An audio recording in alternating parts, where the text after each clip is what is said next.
Hi guys, alam nyo ba kung anong halaman ito?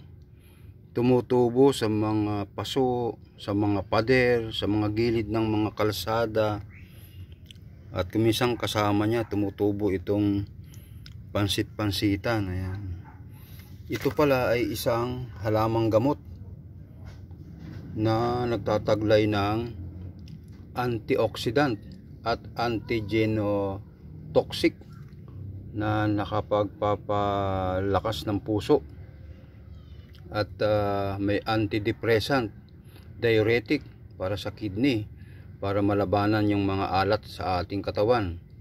May antimicrobial, radioprotective, talagang nakakagaling sa ating katawan. At ang isang napakaganda nito ay yung nakapagpaparami ito ng similya ng lalaki. Kung ito ay ating kakainin, ginugulay ito parang insalada rin, katulad ng pansit-pansitan, at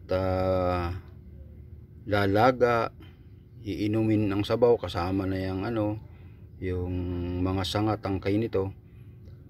Kung gugulayin, pwede naman itong didikdikin para sa mga sugat. At napakaganda pala nito sa mga taong mahina ang similya. Ito ay nakapagpaparami ng similya para magkaroon ng tsansang magkaanak ang isang lalaki. Kaya guys, maghanap na kayo sa mga paso-paso, sa mga gilid-gilid ng pader. Ito pala ay hindi nakakalason at damo.